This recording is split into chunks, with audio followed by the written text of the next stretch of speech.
Okie dokie. Welcome everyone to the phone call, to the Zoom. We appreciate you all being here. We'll have more people popping in, but right now we are blessed to be joined in with Dr. Joel Wallach, the living legend.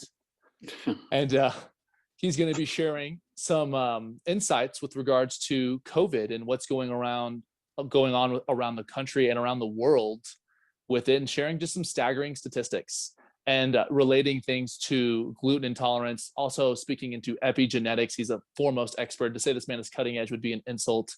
He has been leading the charge with regards to health and epigenetics, and just a revolutionary man, to say the least. So thank you, Dr. Joe Wallach, for taking some time to be with us. We are all ears and are ready to learn. Well, thank you so much for your hospitality and your kind words. And I want to, again, along with you, welcome everybody. We'll have questions and answers in the last half hour. And I want to briefly talk about this pandemic. This all started at 3 o'clock in the afternoon, Monday, September 4th, 1882, on Pearl Street in New York City, in the bluff overlooking the construction of the Brooklyn Bridge, when Thomas Edison and Jonathan Leibs pulled the switch on the first commercial electric generating plant. Prior to that time, every human being on Earth was getting their mineral sources from the same place: wood ashes from their wood stoves or fireplaces or fire pits. And it didn't matter if you were an emperor or a duke or a king or a farmer, a fisherman, a wanderer.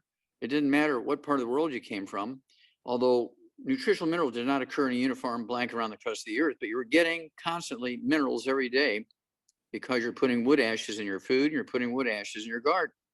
And the crops and vegetables and stuff would suck up the minerals. You'd eat those plants, you get your minerals that way.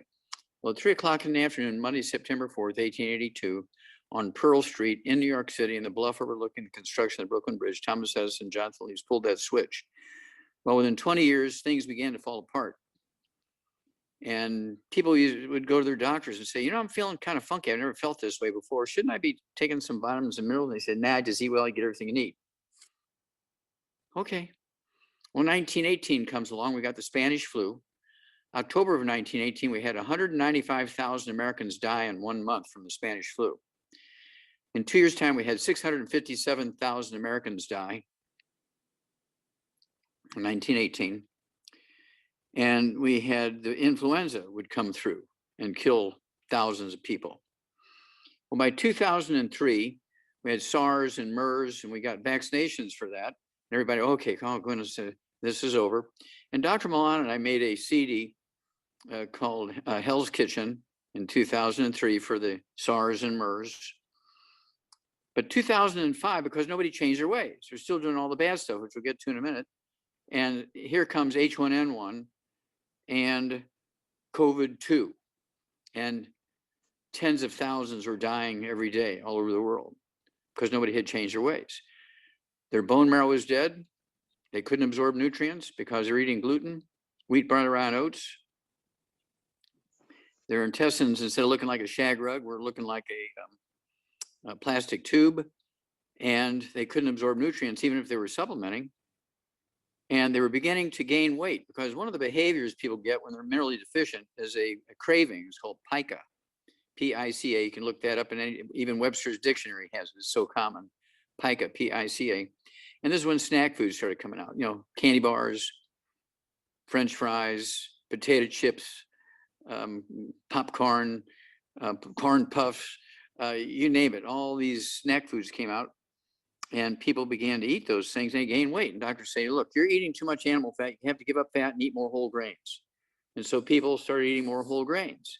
Out comes the breakfast of champions, Wheaties. Now we have oatmeal, Quaker oats. We have the breakfast of champions, Wheaties. We have Aunt Jemima's pancakes.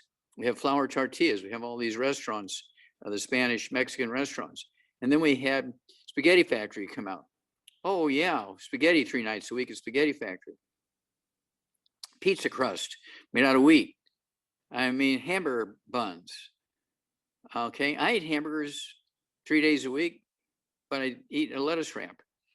I eat pizza 3 nights a week and 2 mornings for breakfast, but I get the cauliflower gluten-free pizza. Okay. And I eat rice with my breakfast, 3 big ice cream scoops full of wild rice, not fried rice, okay, wild rice.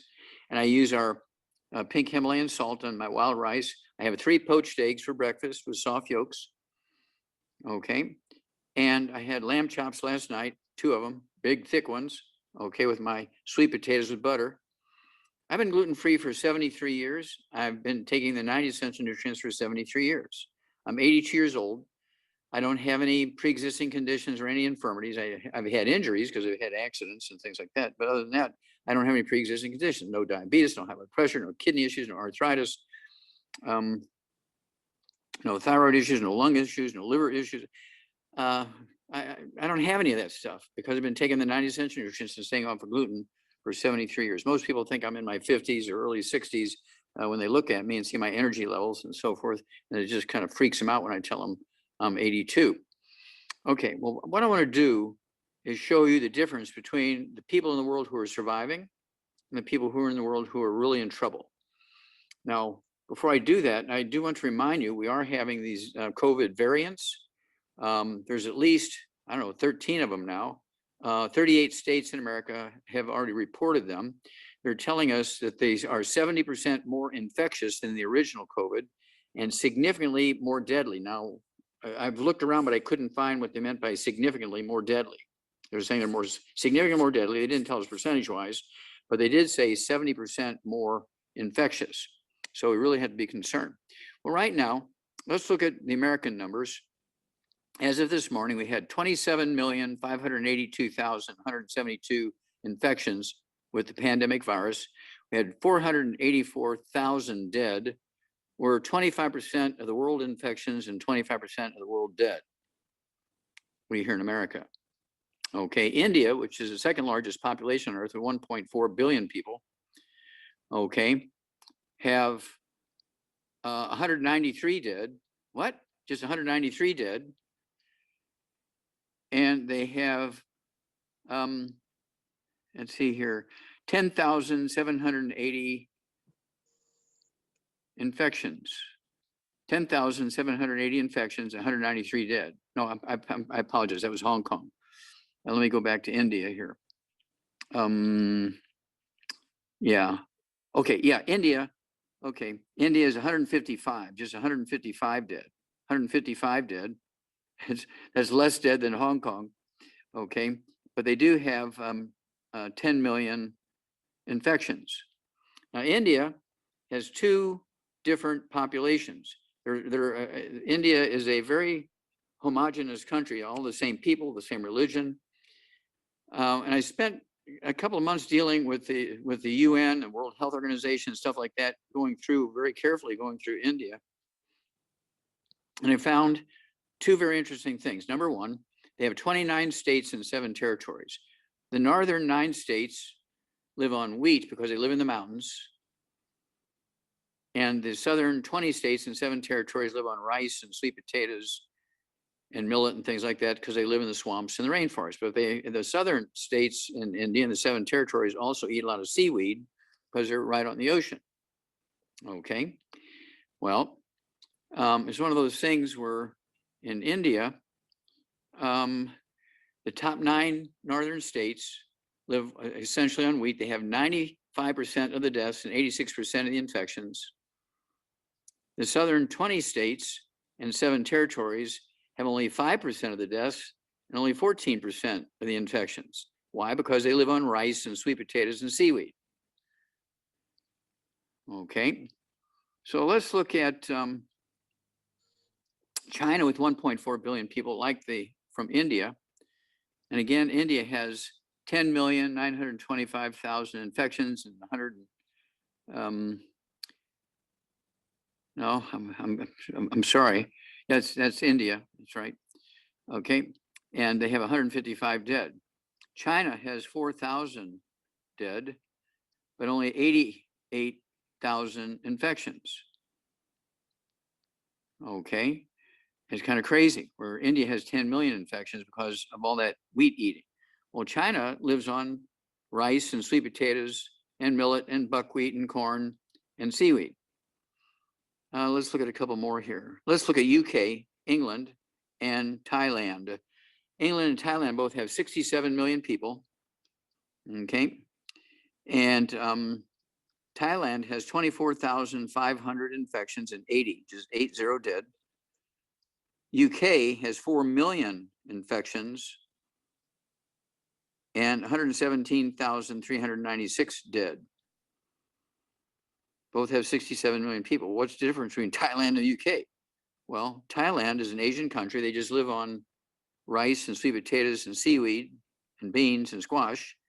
And the UK lives on wheat, butter, and oats, everything they eat and drink. Let's look at New Zealand and Colorado, shall we? They both have the same number of people. New Zealand and Colorado both have 5 million people. Colorado has 5,800 dead and 463,000 infections. New Zealand has 25 dead versus 5,800. New Zealand has 25 dead and 2,000 infections versus 463,000. So what's the difference between New Zealand? Well, New Zealand is surrounded by ocean and they live on seaweed, rice and sweet potatoes and corn and squash and beans. And there, there's a small population of people who still think they're from England, and so they still eat wheat, butter, and oats, and they're the ones that die. Okay. Let's look at another one of my favorite comparisons is Mexico versus Japan. Both have about 128 million people. Japan has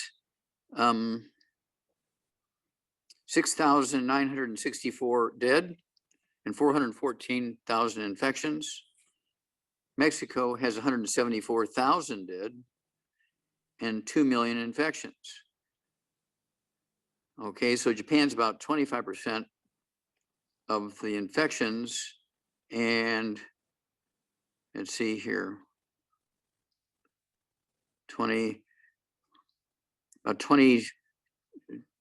Mexico has 20 times the dead of Japan because they're Latinos, and they live on wheat, bread, and oats, and flour tortillas, and spaghetti, and that sort of stuff. Okay, and Corona beer. Okay, let's look at a couple of more. Well, let's look at Florida. Okay, let's look at Florida. We've looked at Texas and we've looked at Colorado. Let's look at Florida now. We're going to compare Florida with Taiwan. Florida and Taiwan both have about 23 million people. And Florida has 29,000 dead. Taiwan has 9 dead, just 9. Not 9,000, not 900, just 9 dead. And Florida has 29,000 dead. Taiwan has 936 infections, and Florida has 1.8 million infections. 40%, 50%, 60%, depending on what county you're looking at in Florida, are Latinos, Blacks, and there's about 6 tribes of indigenous peoples in Florida. They all eat wheat, butter, and oats.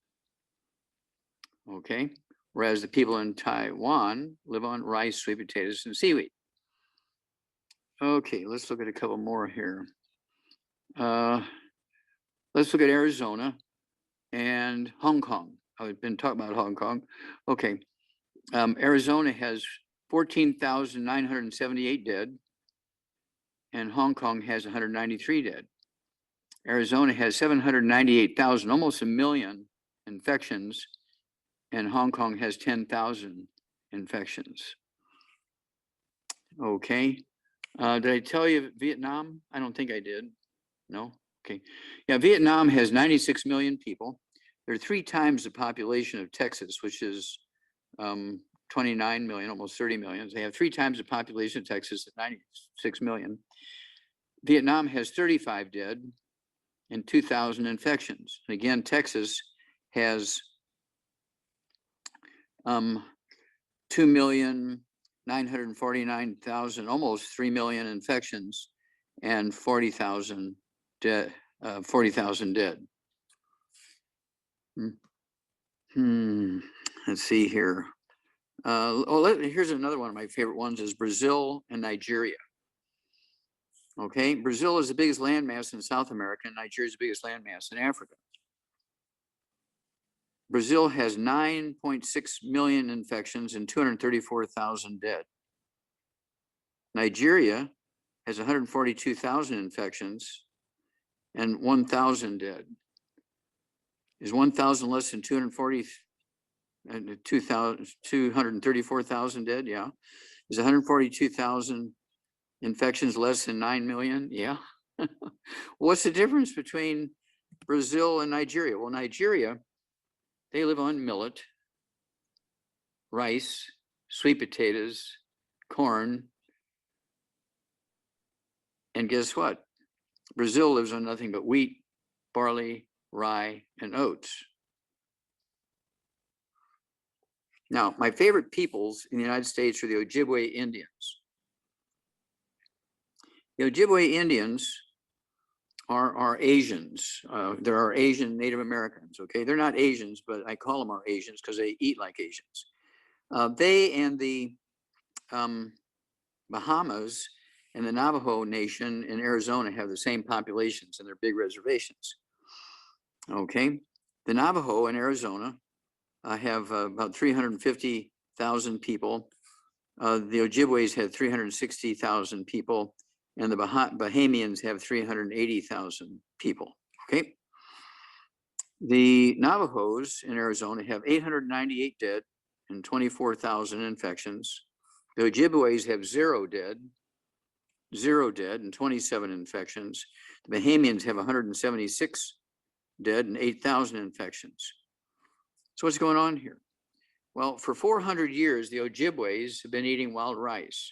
They fled Florida 400 years ago in 1600 because of hurricanes and things like that, and all the pilgrims were coming from Europe and giving them blankets with smallpox on it and killing them and so forth. So they were fleeing, and in the spring of the year 1600, they arrived in northern Minnesota. They have the Great Lakes, and they didn't have any money, so they couldn't buy any land to grow wheat, barley, rye, and oats.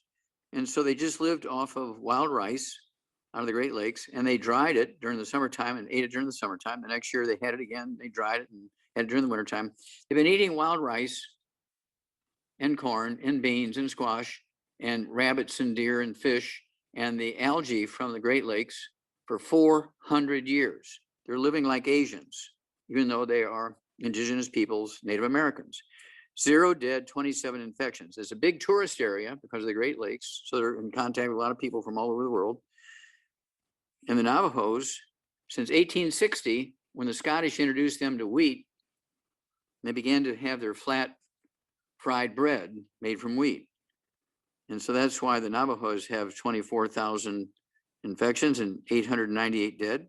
The Ojibways have 0 dead and 27 infections.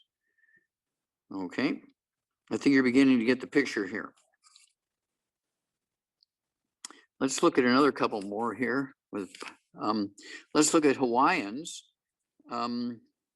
versus the Okinawans. Both of the Hawaiians and Okinawans are kind of Polynesians, kind of like the Bahamians. And the Bahamians, remember, have 176 dead and 8,000 infections.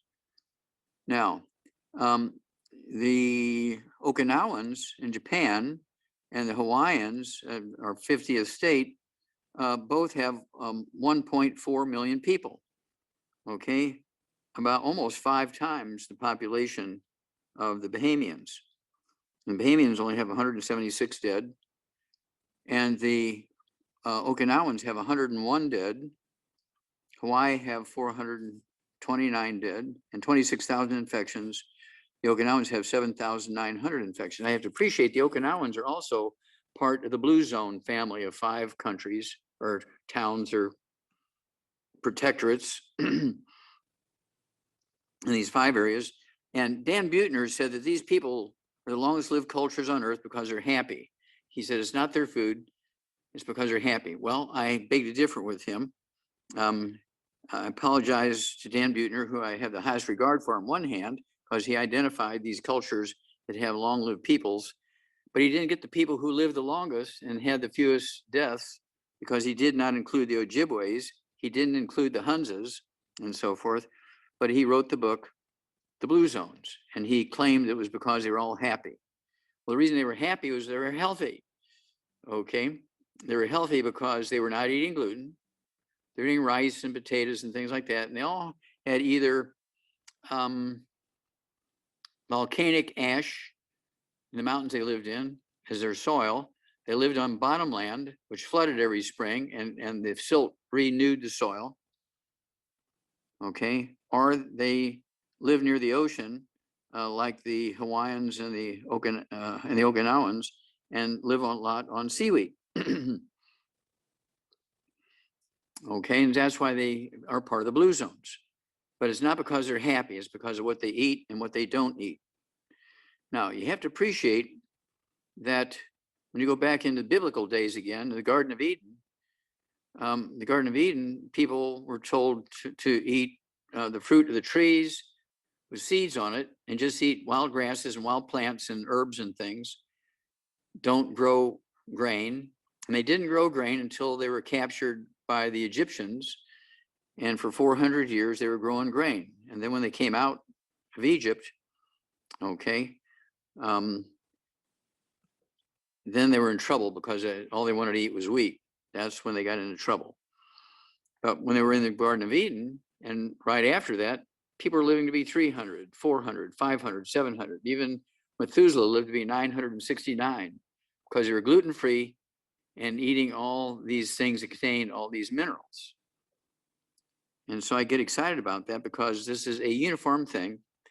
And in veterinary medicine, remember, I'm a veterinarian as well as a physician. And in veterinary medicine, we don't have health insurance for farm animals. I mean, if we had the same system we had for farm animals as they do for human beings, I mean, the veterinarians would be out there all the time, and they'd come up with a health insurance thing for animals because they couldn't afford to get the veterinarians to come out and take care of them. But what we learned was in animals is we give them vitamins and minerals as a supplement in alfalfa pellets. We give them trace mineral salt blocks, which they lick, and they get their trace minerals that way. And so it's one of those things where they learned in farming. And of course, people who got bottomland, guess what? When they got bottomland, they never sold it. They always willed it to their family because these are the people who are the healthiest and they live the longest because it would flood every year, bottomland. Now, this is why the Great Barrier Reef is dying. Okay, the Great Barrier Reef is dying, not because of fossil fuels and the carbon dioxide going up. The Great Barrier Reef is not dying because of fossil fuels and we're driving around in cars that use fossil fuels and the carbon dioxide is going up. That's not why the Great Barrier Reef is dying. Now, you have to ask the question, what organisms on Earth consume carbon dioxide? Plants. What is the biggest plant mass area on the Earth? Well, the oceans have the biggest plant mass, whether it's algae or all kinds of seaweed and that kind of stuff. So why aren't the algae and the seaweed in the ocean eating all the carbon dioxide that we produce? Well, that's because we've cut off their food supply. There's 3 rivers that we're feeding since the beginning of time. We're feeding the western side of the Great Barrier Reef.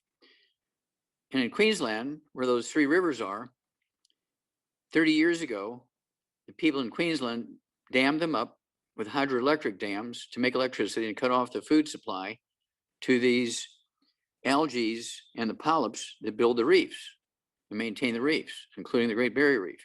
Now, I looked at 5 different PhD projects from oceanographers and marine biologists, and they all came up with the same thing. Algae requires 20 nutrients to be able to convert carbon dioxide into carbon chains so they can make sugar, carbohydrates, proteins, tendons, ligaments, that kind of stuff. And when you cut off the food supply, when you cut off the silt with these dams,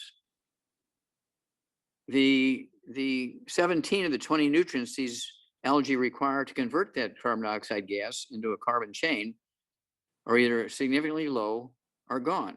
Now, when we're deficient in nutrients, we might get arthritis and diabetes, and we don't die right away. We can live, we'll be miserable and have problems and so forth, but we're still alive. Same way with the algae. They're still alive, but they can't do their job. So it's a very simple process. That's my next project, is I'm going to rebuild the Great Barrier Reef. We have 1 million hydroelectric dams around the world. I'm going to start with the Great Barrier Reef. I will rebuild it in 3 to 6 months. It'll be brand new, just like it was a million years ago.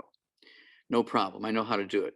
It has nothing to do with carbon fuels. It has nothing to do with the fossil fuels. It has to do with the dams. And so the title of my book is going to be The Damn Dams on that one. Then also, the reason why all these algae in the ocean couldn't convert all this carbon dioxide gas in the air to themselves is because, again, they don't have enough of these minerals, because we have 2 million other dams in addition to the 1 million hydroelectric dams for water conservation and irrigation. We also have 400 million farm ponds around the world, which collect water from the creeks and things before they get into the rivers. And the minerals and silt and things that are in these creeks fill up these little farm ponds, and the animals drink that water with all the minerals in it. So everything we've done in agriculture, everything we've done with technology, with these hydroelectric dams and dams for irrigation and water conservation, is what's killed the oceans and why the reefs are dying, why the carbon dioxide is going up. It is not the fossil fuels, and Tesla's electric cars are not going to save us as a result. So with that, I will remind everybody we have 90 essential nutrients, which all vertebrates require, 16 minerals, 16 vitamins, 12 amino acids, 3 fatty acids. And I want everybody to go to www.drjwallach.com, www.drjwallach.com. And I've got 50 best-selling DVDs, over 100 best-selling CDs, 15 best-selling books, and the book that tells all the story and the sequential events that lead up to where we're at now are the book and the CD called Hell's Kitchen. The book and the CD calls Hell's Kitchen. And we also have a CD, it's a brand new CD out. It's called The Red Warning Light.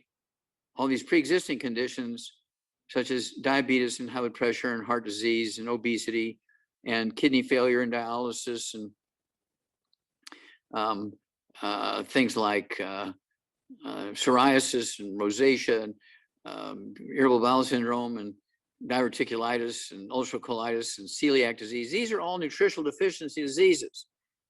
They're all nutritional deficient. They're not autoimmune. They're not genetic. And of course, I, along with Bruce Lipton, are considered the two fathers of the science of epigenetics. I have a book and 2 CDs out by the same title, Epigenetics.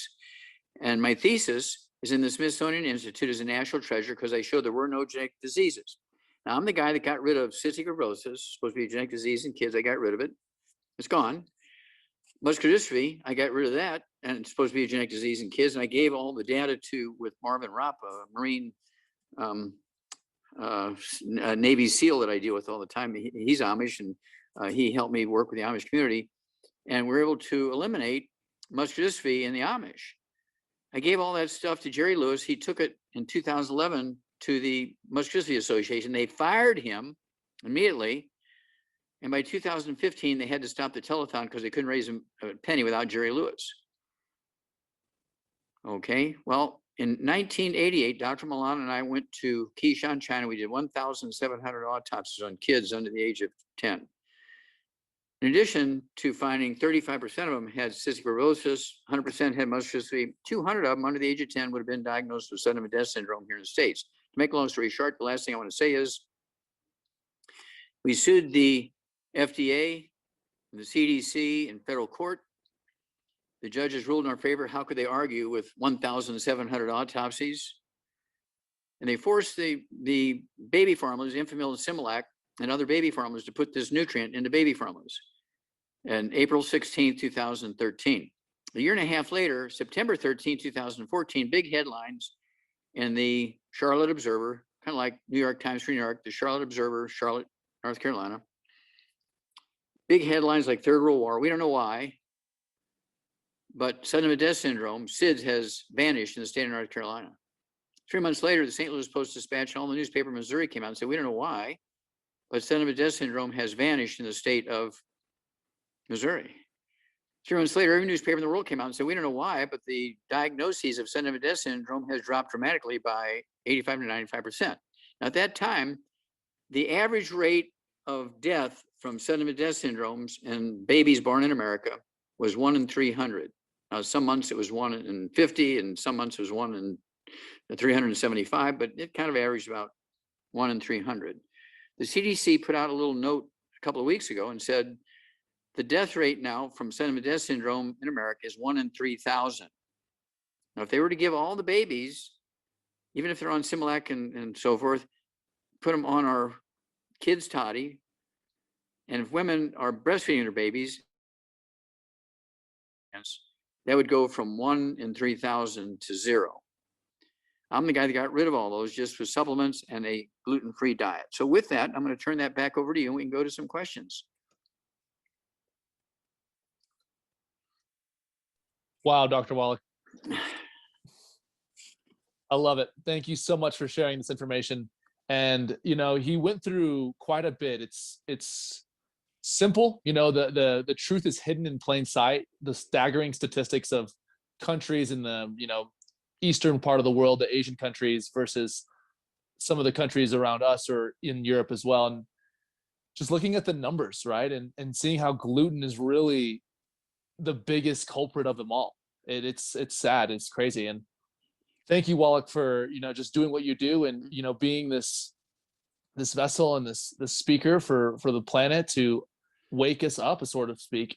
I'd like to now have anyone here, if you have any health questions, fire away. Don't be shy. Just hit the unmute button and let Wallach hear you out and be able to hopefully provide some insight for you. Yeah, if we don't have any questions, I can. I've got a question. Okay. Okay. Yeah, I was just wondering what your sort of advice was on the vaccines coming out, if you had any information on that. That's a good question. It's a current issue. Okay. And they, believe me, the manufacturers of vaccines are aware of people's paranoia about vaccines. They are aware that people don't like them. They're nervous that some power is trying to kill everybody by getting them through vaccines and so forth. They're paranoid about that. And so they did a lot of research and did a lot of work and so forth to come out and say, hey, this vaccine will not kill you. And so I believe that. I have not seen anything where, you know, they went to some place and vaccinated 1,000 people and 200 died from the vaccine. I haven't seen anything like that. Okay. But I've seen places where people get vaccinated and then they call me 2 months later and say, well, my mom and grandma got vaccinated for the COVID-19 and they both died from COVID 2 weeks ago. How'd that happen? They were vaccinated. Well, were they eating gluten? Well, what do you mean? Were they eating oatmeal for breakfast? Well, yeah, they've been eating oatmeal for breakfast all their life. Well, that's why they died. Because they couldn't absorb nutrients to make their bone marrow happy, and their bone marrow couldn't make white blood cells and antibodies to go kill and eat the viruses. Vaccines do not kill the viruses. They just alert the body to the DNA and RNA in the viruses. So when the virus shows up, you know there's a bad guy there, okay? And so there's several things that need to happen if you're to respond properly to a vaccine. Number one, you have to be off of gluten. This is why kids under the age of 5 get common cold-like symptoms when they get the COVID-19 infections, okay? Their temperature, body temperature goes up 0.5 degree. It goes up from 98.6 to 99. You can't even class that as a fever. And in 3 days' time, they're perfectly normal. They have the antibodies against the bug, and they're protected. When a 33-year-old, a 43-year-old, a 53-year-old, a 63-year-old, a 73-year-old get it, they're in trouble because they've been eating gluten for 33, 43, 53, 63, 73 years. Their villi are dead and gone out of their intestines because the gluten in wheat, brown, and oats has a substance which it produces called pro-inflammatory cytokines, which kill the villi. So these villi will go away. So instead of your intestines looking like a shagruk, it looks like a plastic tube. You lose 98% of your absorptive surface. So even if you are supplementing, you're only going to get a couple of percentage points worth of nutrients. And then so you have to be able to absorb nutrients, whether it's in the food you're eating, like in the Asians, or you're supplementing. And this goes to your bone marrow, and your bone marrow has to have living cells. Have you ever heard of anybody in your church, your family, your neighborhood, where they have to go in once a month for a B12 shot or an iron shot? Well, those are people who have been anemic, okay, for a long time. Their doctors have been giving them iron pills and B12 pills, and they don't respond. So they said, look, you got to come in once a month. I'll give you a B12 shot. They're going around the intestines because they can't absorb the iron and the B12 because their intestines are dead. They can't absorb it because they're eating gluten. So they give them the shots, and boy, they feel good and all stuff, but they keep eating gluten. So your bone marrow needs all 90 essential nutrients, not just iron and B12. So your bone marrow continues to die. Start getting hemorrhages under the skin because your bone marrow can't make platelets. And the doctor says, okay, well, in addition to giving your B12 shot and your iron shot, now once every couple of months, I'm going to give you a transfusion because you need more red blood cells and you need some platelets here, so you're not going to bleed to death on me. And then a year goes by and the people are tired of getting a transfusion every month. And the doctor says, look, we'll give you a bone marrow transplant now. Don't worry, you got insurance, it'll pay for it. It's a couple $100,000. And so the question people have to ask their doctor when they say, look, we're going to give you these shots of iron and B12. We're going to give you bone marrow transplants. We're going to give you the transfusions. The question, the ultimate question you have to ask that doctor is, how many kids do you have in college? And is their tuition due at this time? And that's why they're taking that route. That's why they're taking that route. So you get off of gluten. Those villi will grow back in a couple of weeks. I don't care if you've been on gluten for 50 years. So those villi will go back in a couple of weeks.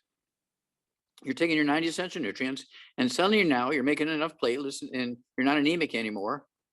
You're making white blood cells, okay, and your stem cells are making antibodies. And when the virus comes, you kill it, and you survive. Thank you. Oh, that help you out? That definitely did. Thank you very much. Yeah. So you have to appreciate that. I don't think medical doctors get taught what vaccinations actually do. Yeah, well, I suffer from an autoimmune disease, Crohn's disease, so I feel like I have cut gluten out. So, but what Are you from England? I am indeed. Yeah, it's my bedtime soon.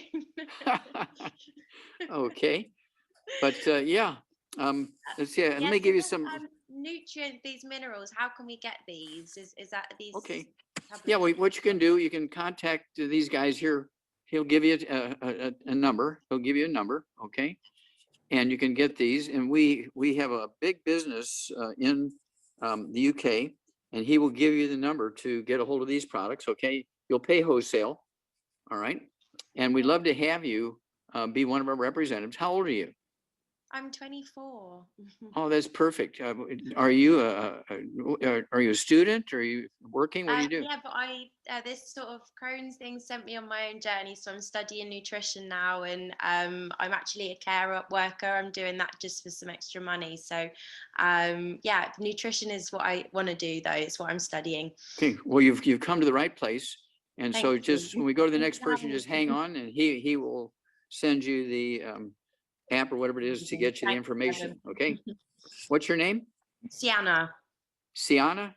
Yes. Nice to meet you, Joe. Well, good to meet you. I look forward to seeing you. Okay. And you. Good day. Okay. Okay. So who's next? Hey, Dr. Wallach. Hey. How you doing, brother? How you doing, sir? Doing Okay. great. Doing great. I just want to let you know, I really appreciate it. I've learned a lot of information from you, and it's awesome to be able to talk to you. So what's your name? What's your name? Devin. Devin, are you from Michigan? I'm from Bloomington, Indiana. I'm looking this is my business. I own like a wellness company, fitness facility. Okay. And I help people get in shape and things of that nature. Okay, good. So I'm actually, I just purchased the TMR, the protein shake with all of the nutrients, and then I'm looking into the fit shake as well, like for the Rev 90 and then the Wellness 90, and I take the 90 essential nutrients. Okay. And I wanted to get some more understanding in reference to the difference between the Rev that you put under your tongue and then the ASAP, and then what's a good protocol for clients that are pretty obese or having a hard time losing the body fat. Like, what will be a good protocol? I apologize. Tell me your name again, sir. Devin. Oh, Devin. Okay. Yes. And you're from Indiana? Yes, sir. Okay, yeah, we have a big crew in Indiana, that's for sure. Is your sponsor from Indiana? Who's your sponsor? I just found you guys online and then just went on the website and signed up as an ambassador on my own. Okay, so what you can do is, ask the company and they will introduce you to whoever your sponsor is, because the company had to give you to somebody. So somebody's your sponsor. Okay. Okay, gotcha, And they will help you and guide you. Okay. And of course, we have a basic program, which we call the Healthy Start Pack. That was our basic program in the very beginning. And the whole idea was to come up with a simple system where everybody could get all 90 essential nutrients and didn't have to go to the store and go and look for 18 different bottles and all that kind of stuff. And so then people say, well, I've got diabetes, I've got this, I've got that. So we came up with, we have 5,000 products. And basically what we do is have secret sauces for all these different diseases. For instance, if you add our sweeties to the basic Healthy Start Pack, we call it the Healthy Blood Sugar Pack. If you add some collagen or glucogel and our topical painkiller, our CM cream, to the Healthy Start Pack, we call it our Healthy Bone and Joint Pack, and so on. Okay. And so we have all these different things. And when you deal with people with nutritional issues, you'll notice that they have 3 and 5 and 8 and 10 and 12 and 15 different diseases. Oh, you got bad genes. You must be using Wranglers instead of Levi's, right? You got bad genes. Okay, because you have all these diseases. No, those are all nutritional deficiency diseases, and that's why my thesis is in the Smithsonian Institute as a national treasure. Okay, let's see here. Here we go. Bruce Lipton and I are one of the 2 fathers of the science of epigenetics. I did 20,000 autopsies for my thesis. It was a $25 million grant from NIH. Okay. And I also, you ever hear of a pastor by the name of Creflo Dollar from Atlanta, Georgia? I have that book. I bought that book. Okay. And there's a CD that goes along with it too. Now he bought the first 10,000 copies of that to be published because his daughter had a disease that the doctors told him was a genetic disease of black kids, and that she was going to die before 12.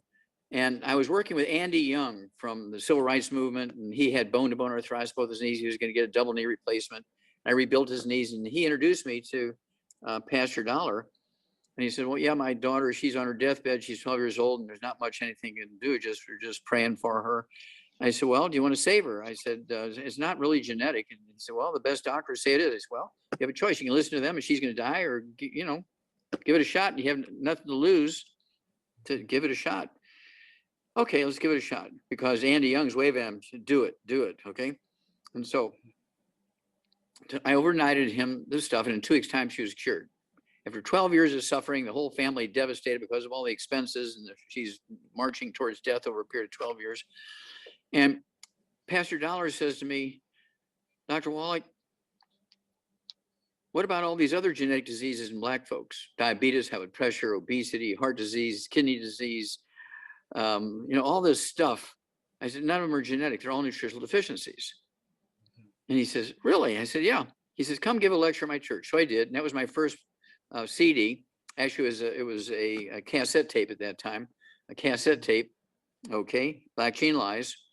And he says, can you put all this into a book? I said, yes, sir. And so that's where the Black Gene Lies came from. And we sell millions of those every year. Every black kid in America needs to listen to that CD 2 times a week for the rest of their life. They'll have 50 years to their life. Every black kid in America needs to read that book once a month. Read it to their friends, read it to their brothers and sisters, read it to their church mates, read it to their classmates. And they will add 25 to 50 healthful years to everybody's life.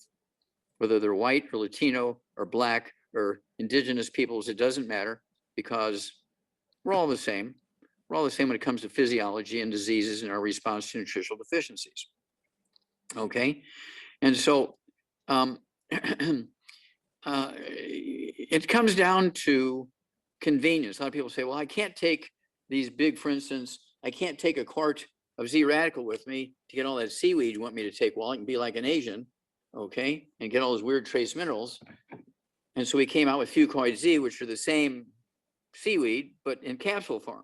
So we have capsules and liquids, and we have tablets and liquids and so forth. because people have different ways of, we have vitamin D3 in a spray. We have our plant minerals in mineral caps, in capsules, plant minerals. We have the liquids. We have them in multiples. We have them in powders. We have them in, 25, 30, 40, 50 different ways based on people's needs for their lifestyle and whether they're traveling a lot or and so on. Little bitty kids, they want things that taste like cherries and that kind of stuff. They don't want something that tastes bitter and so on. Adults don't seem to mind. But anyway, I hope that answers that question. Thank you. I appreciate it. Thank you. Well, thank you for doing what you're doing. We appreciate you. And Yes, you can, when it comes to the tools, if you buy, for instance, we have people who buy hundreds, they have big businesses with us, they buy hundreds of CDs. If you buy, I think if you buy 50 or more, they're only $1 a piece. If you buy one, they're $3 a piece, or CDs. Okay, same way with the books. You'll pay the retail price if you buy one, you get a discount if you buy 10, but if you buy a case, you get a real discount and you can put them in your store. And so the reason why we came up with these tools is two things. Number one, leverage our time, okay, because I can't talk to 50,000 people an hour, okay? So I want everybody to get the same message, but also it's people like yourself who are really interested in doing this to help greater numbers of people, whether it's as a business or just because you belong to a church or something of that nature. I want everybody to give the same answer to the same question. I want everybody to give the same answer to the same question. And people say, well, I don't know, let's try this. That won't work, okay? Because we already know the answer. The answer's there. You don't have to figure it out. And so this is why we came up with all the recipes, and you just have to read or listen to the CDs. For instance, I'll tell you another one of my favorite stories. It's all in your head. There's 25 different diseases that are caused by osteoporosis of the skull. There's 25 different diseases that are caused by osteoporosis of the skull. Have you ever heard of a doctor talk about osteoporosis of the skull? No, he talks about osteoporosis of your legs. He wants to do a hip replacement, knee replacement, shoulder replacement. Okay. He wants to do back surgery and all that kind of stuff, right? Peripheral neuropathies and blah, blah, blah. But they never talk about the skull. Well, that's because his golf buddies are ear, nose, and throat doctors. They're neurologists. His tennis partners are all specialists that deal with osteoporosis of the skull. So he's not going to tell you that you have osteoporosis of the skull. Stay away from the bad food, stay away from gluten, take your 90 essential nutrients, and your AFIB will go away. Your tinnitus ringing in the ears will go away. Your deafness will go away. I can tell you a great story, which is going to be in one of our new books coming out. I was giving a lecture in Utah, and at the end of my lecture, this guy pops up and he says, Dr. Wallach, my mother is 70 years old and she's been legally blind for 6 years with macular degeneration. The doctor says it doesn't do for her. Can I help her? I said, yeah, I can reverse that. Guy jumps up in the back of the room and says, Wallach, you're a GD liar. I said, well, who are you? He says, well, I'm a medical doctor, surgeon, eye surgeon. I diagnose blindness from macular degeneration 1,000 times a year, and there's no way you can reverse that. I said, well, let's have a little wager here. He says, you're on. I said, if I win, you're going to buy me a big, expensive bottle of red wine from France. You'll take me out to Ruth Chris's Steakhouse. You'll have to pay for all the supplements for all the people we're going to have in this study. And guess what? You'll have to stand on the street corner where there's a stop sign and give a piece of paper to everybody that says, I'm a liar and Dr. Wallach was telling the truth. He said, you're on. The next day, he brings me 27 charts of people he diagnosed. They were legally blind, 6, 8, 10, 12 years. Make a long story short, we put them on the 90 essential nutrients for blindness and macular degeneration, all that kind of stuff. In 90 days, 25 of the 27 could read 20/20. 2 more weeks, the other 2 could read 20/20. He had to pay off. And all of them were legally blind, 6, 8, 10, 12 years. Okay, we do this thousands of times a year, reverse blindness, because what happens when you have osteoporosis of the skull, your bones get bigger, right? You get what's called Paget's disease in the old days. Today it's called Wallach's disease because Paget thought it was a genetic thing because it happened in families. It's just osteoporosis of the skull. When you get osteoporosis, you get more bone matrix developing, trying to call more minerals in. And so what happens is these tunnels that all these 12 pairs of cranial nerves in your spinal cord go through, they get smaller and they start squeezing nerves, and they squeeze the optic nerve, cranial nerve number 2. They squeeze the olfactory nerve, cranial nerve number 1. You lose your sense of smell. Oh, my first symptom of my COVID was I lost my sense of smell. Well, it's not the COVID doing that. You have osteoporosis of the skull. Your bone marrow is dead as a result. You don't have white blood cells and antibodies to kill the virus. That's why you got COVID. That's why you have a loss of the sense of smell. Do you have tinnitus ringing in the ears? Oh, I've had that for 10 years, ringing in the ears. What did the doctor say? Well, he wanted me to have an implant in the middle of my ear and put a hearing aid in. I didn't want to do that. Well, good, because I can get rid of that in weeks. It's caused by the skull squeezing the auditory branch of the 8th cranial nerve. What about AFIB? You ever hear of a guy by the name of Elijah Cummings? He was the guy from Baltimore, Maryland. He was a U.S. congressman for 25 years, and he had AFib. And Johns Hopkins convinced him that he had a heart problem, took him in, put him in the hospital, anesthetized him in front of a whole bunch of students, cut his chest open, took a hot soldering iron, touched his heart to kill the part of the heart that was making the heart do flip-flops, AFib, atrial fibrillation, and they killed him. AFib is caused by osteoporosis of the skull, squeezing the 10th cranial nerve, the vagus nerve, which controls the rate and rhythm of the heart.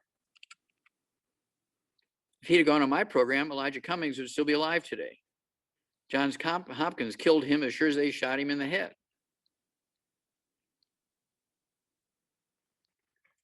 So that's why these tools and books and things are valuable, because you don't need to go to a doctor to get diagnosed with diabetes. You go to a pharmacy for $1.25, you get a test strip for your urine, another $1.25, you get a test strip for your blood. You don't need to go to a doctor to see if you have high blood pressure. What about obesity? You need to go to a doctor if you're obese? No, just go to the pharmacy and step on their scale. If you're 25 pounds overweight, you're obese. You don't need to go to a doctor. You don't have to pay $100 for an office fee, sit in the waiting room and get COVID from some other patient and pay $200 for laboratory work. Do it yourself for $1.50. That's what all these books are for. So I hope that helps you out.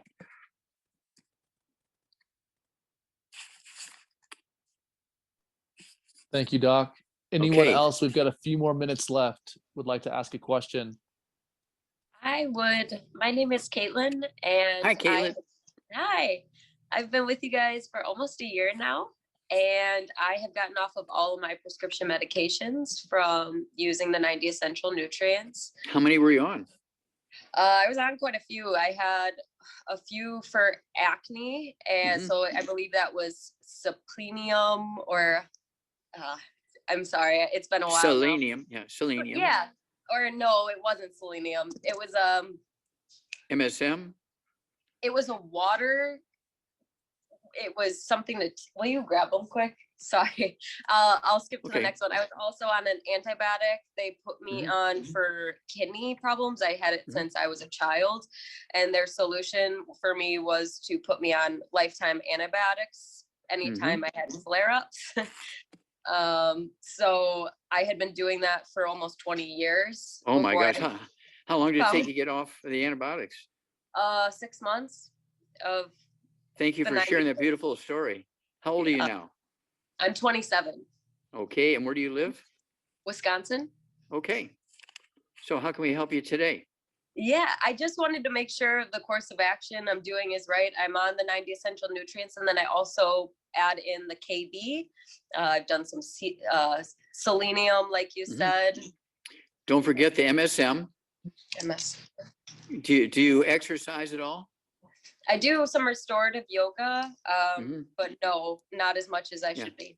Okay, well, the MSM will help you considerably, okay, because it rebuilds connective tissue, scar tissue, tendons, ligaments, cartilage, a disc between your vertebrae. Do you have any spider veins or varicose veins?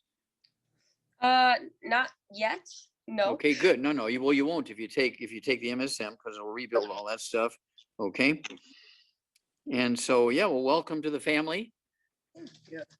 I do have it now. It was spirolactone. Okay. Okay. And so, are you a student, or what do you do for a living? Yeah, so I graduated in 2015 for vocational rehabilitation. I went to be an AODA, substance abuse counselor. And when I graduated, I realized I didn't agree with modern medicine or the way diagnoses work. So I never went into the field. I currently am a holistic health coach. I am at the Institute of Integrative Nutrition and graduated in April, and am hoping to build a company from there. Okay, congratulations. And so you're going to be with Youngevity for 300 years. Yeah, that's the plan. Okay. Okay. God bless. Thank you so much. Keep in touch. Yeah, absolutely. And I did start a business in case I sell Youngevity through it. It's called Leaf Best for Last. Okay. And what you want to do, of course, is remember, as you build your business, you want to have an army of people who are telling the same story. So that's where you want to get the tools, www.drjwallach.com. And if you buy quantity, you get a discount, so you can sell it to them one at a time at the regular price. And so you'll make a little bit more money there on the tools also. And then you'll be assured that all of your associates in your business you're creating will tell the same story. So everybody's going to get the same result. Okay. That's very important. Yeah. Is there anything else you would say to a new business owner in this? Well, yeah, again, we have all these Zooms and things going on. I mean, I put on like 15 Zooms a week and they're free. Okay. We don't charge anything for them. So you want to go to them.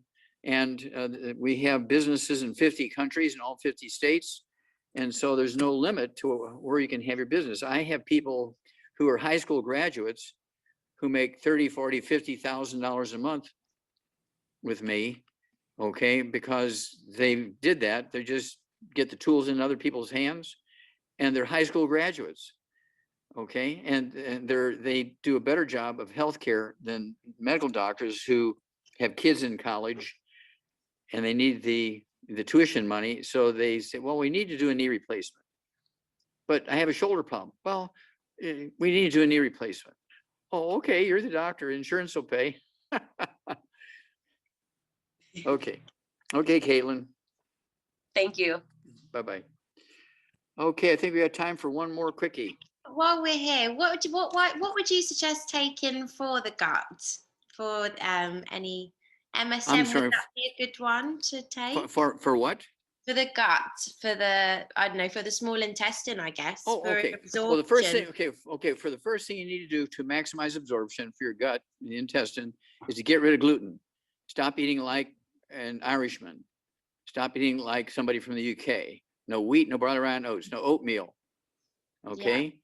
Yeah. No wheat, no brown around oats. You want to live like somebody from Taiwan or Thailand. You want to live like somebody from Japan. Rice, sweet potatoes. Okay. Baked potato, white potatoes are okay. Irish potatoes are okay, but nothing fried. You can have any kind of rice you want, but except fried. You need 3 eggs twice a day. Don't forget to take your 90 essential nutrients. And of course, you know, we have a book coming out here pretty soon. It's going to go into so many of these things. And I'll just tell you about one guy, James Lind, who was a Scottish guy. And he recognized that people who would go on long sea voyages would die of scurvy. And there was a sea captain, but this was like in the 1700s, and this has been going on for 1,000 years, right? There was a sea captain whose wife gave him a basket of lemons and limes and so forth. And he started giving them to his crew. And it was the first cruise he'd ever been on for 3 months where nobody died of scurvy. And so he started telling in the taverns, he started telling all these other sea captains about this. And everybody started taking limes and lemons with them. And that's why they call the British limeys, because they're all eating limes and sea. And did you know that? I didn't know that. No, thank you. Well, yeah, look up. That's why they call the British limeys, because they would eat limes to prevent scurvy. There you go. Take some limes. I came from Dr. Wallach. Okay, thank you so much. Bye-bye. Mm-hmm. Dylan, try that again. I said, Dr. Wallach, is that where gin and tonic came from? That's right. Same stuff. Okay, the gin and the tonic was the lemon juice and lime juice. Yep. Yeah, they did that. They started mixing, or everybody started taking lemons and limes with them, and it was a big thing. James Lind was the guy who made that association and the discovery back in the day. I think it was like 1789 or something like that. Okay. Well, God bless. Thank you all. We all have work to do. I know I've got like 1,600 more things to do before the night is over. So thank you very much. God bless you. Appreciate each and every one of you. Thank you so much for doing this. Bless you all. Bye-bye. Thank you, Dr. Wallach. It's been an honor. Thank you. Thank you, everyone who Bye. decided to join.